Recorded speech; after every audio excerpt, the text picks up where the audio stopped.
Om Sai Ram. Today I will be reading chapter 42 of Sai Satcharita. Chapter 42 Baba's passing away. Previous indication averting death of Ramchandra Dada Patil and Tatya Kote Patil. Charity to Lakshmi Bai Shinde, last moment. This chapter describes the passing away of Baba. Preliminary. The stories given in this previous chapter have shown that the light of Guru's grace removes mundane fear of existence, opens the path of salvation, and turns our misery into happiness.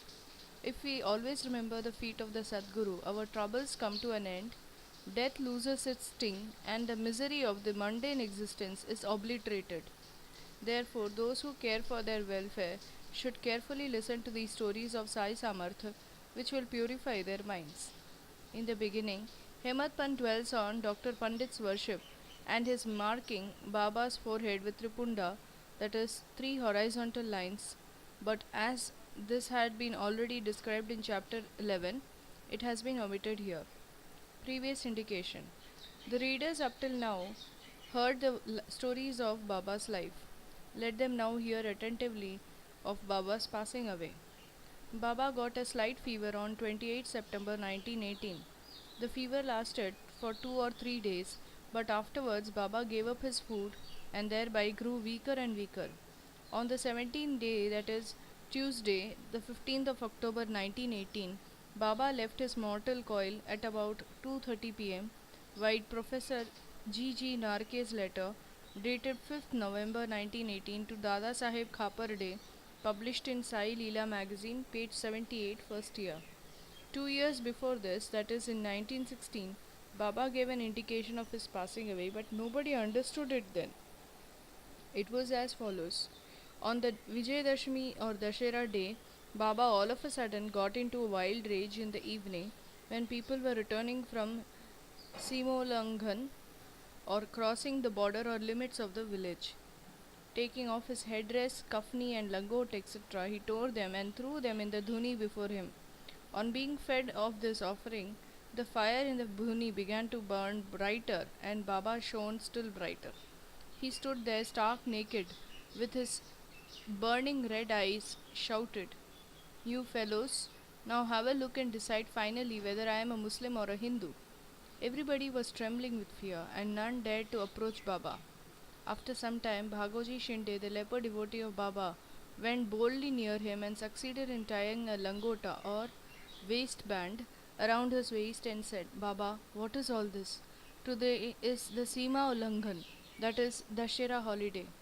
Baba, striking the ground with his satka, said, "This is my Sima Ulanghan, that is crossing the border." Baba did not cool down till 11 p.m., and the people doubted whether the Chavadi procession would take place that night. After an hour, Baba resumed his normal condition and, dressing himself as usual, attended the Chavadi procession as described before. By this incident, Baba gave the suggestion that Dashera was a proper time for him to cross the border of life, but none understood its meaning then. Baba gave another indication also as follows: averting death of Ramchandra and Tatya Patil. Some time after this, Ramchandra Patil became very seriously ill. He suffered a lot. He tried all remedies, but finding no relief, despaired of his life and was waiting for the last moment. Then one midnight, Baba suddenly stood near his bed. Patil held his feet and said, "I have lost all hopes of life. Please tell me definitely when I shall die." Merciful Baba said, "Don't be anxious. Your hundi or death warrant has been withdrawn and you shall soon recover, but I am afraid of Tatya Patil. He will pass away soon on Vijayadashami of Shaka 1814 or 1900 AD. Do not divulge this to anybody nor to him, for he will be terribly frightened."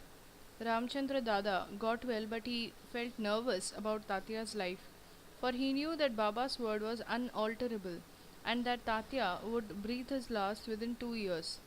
He kept his secret, told it to no one but to Bala Shimpi, a tailor only. Only these two persons, Ramchandra Dada and Bala Shimpi, were in fear and suspense regarding Tatya's life. Ramchandra Dada soon left his bed and was on his legs. Time passed quickly. The month of Bhadrapad of Shaka 1840 was ending and Ashwin was approaching. True to Baba's word, Tatya fell sick and was bedridden, and so he could not come for Baba's darshan. Baba was also down with fever. Tatya had full faith in Baba. Tatya's illness began to grow from bad to worse, and he could not move at all, but always remembered Baba. The predicament of Baba began to grow equally worse. The day predicted, that is, Vijayadashami, was impending, and both Ramchandra Dada and Bala Shimpi were terribly frightened about Tatya, and their bodies trembling and perspiring with fear. Thought that, as predicted by Baba, Tatya's end was near. Vijayadashami dawned, and Tatya's pulse began to beat very slow, and he was expected to pass away shortly. But a curious thing happened. Tatya remained his death was averted, and Baba passed away instead. It seemed as if there was an exchange. People said that Baba gave up his life for Tatya. Why did he do so? He alone knows, as his ways were inscrutable. It seems, however, that in this incident Baba gave a hint of his passing away, substituting Tatya's name for his own. Next morning, 16th October, Baba appeared to Das Ganu at Pandharpur in his dream and said to him, "The masjid collapsed. All the oilmen and grocers of Shirdi harassed me a lot, so I leave the place. I therefore come to inform you here.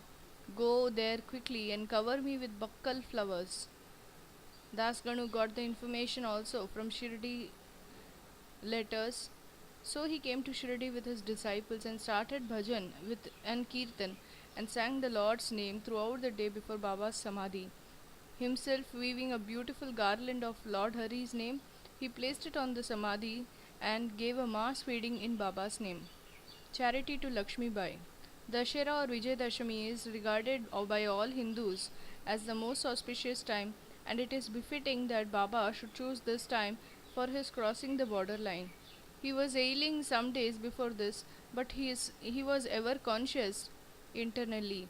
Just before the last moment, he sat up without anybody's aid and looked better. People thought that the danger had passed off, and he was getting well. He knew that he was to pass away soon, and therefore he wanted to give some money to as charity to Lakshmi Bai Shinde, Baba pervading all creatures. This Lakshmi Bai Shinde was a good and a well-to-do woman. She was serving in the masjid day and night, except Bhagat Mahalsapati, Tatya and Lakshmi Bai. None was allowed to step in the masjid at night. Once, while Baba was sitting in the masjid with Tatya in the evening, Lakshmi Bai came and saluted Baba. Baba said to her, "Oh Lakshmi, I am very hungry." Off she went, saying, "Baba, wait a bit. I return immediately with bread." She did return with bread and vegetables and placed the same before Baba. He took it and gave it to a dog. Lakshmi Bai then asked, "What is this, Baba? I ran in haste, prepared bread with my own hands for you, and you threw it to a dog without eating a morsel of it? You gave me trouble unnecessarily." Baba replied, "Why do you grieve for nothing? The appeasement of the dog's hunger is the same as mine. The dog has a soul, the creatures may be different, but the hunger of all of us is same, though some speak and some others are dumb. Know for certain that he who feeds the hungry really serves me with food. Regard this as a truth." This was an ordinary incident, but Baba thereby propounded a great spiritual truth and showed its practical application in daily life without hurting anybody's feelings. From this time onward, Lakshmi Bai often began to offer him daily bread and milk with love and devotion. Baba accepted and ate it appreciatingly. He took a part of it and sent the remainder through Lakshmi Bai to Radha Krishna Mai, who always relished and ate Baba's remnant prasad. This bread story could not be considered as a digression, as it shows Baba pervaded all the creatures and transcended them. He is omnipresent, birthless, deathless, and immortal. Baba remembered Lakshmi Bai's service. How could he forget her? Just before leaving his body, he put his hand in his pocket and gave her 5 rupees and then 4 rupees, in all, total of 9 rupees. This figure 9 is indicative of the 9 types of devotion described in chapter 21, or it may be the dakshina offered at the time of Sima Ulangan. Lakshmi Bai was a well-to-do woman, and so she did not was she was not in want of any money. Baba might have suggested to her and brought her to her notice the 9 characteristics of a good disciple mentioned in the 6th verse of chapter 10, Skanda 11 of the Bhagavad, wherein first 5 and then 4 characteristics are mentioned in the first and second couplets. Baba's this gift of 9 she will remember ever. Being so watchful and conscious, he ordered them to all to clear off. Kaka Sahib Dikshit, Bapu Sahib Bhuti, and others were present in the masjid, anxiously waiting upon Baba, but he asked them to go to the Wada and return after their meals. They could not leave Baba's presence, nor could they disobey him. So they went with heavy hearts and heavy feet. They went to the Wada. They knew that Baba's condition was very serious and that they could not leave him. They sat for meals, but their mind was elsewhere. It was with Baba. Before they finished, news came to them of Baba shedding the mortal coil. Leaving their dishes, they ran to the masjid and found that Baba rested finally on Bayaji's lap. He did not collapse on the ground, nor did he lie on the bed, but sitting quietly on his seat and doing charity with his own hand, left the mortal coil. Saints embody themselves and come into this world with a definite mission, and after that is fulfilled, they pass away as quietly and easily as they came. Bow to Sri Sai, peace be to all. End of chapter 42.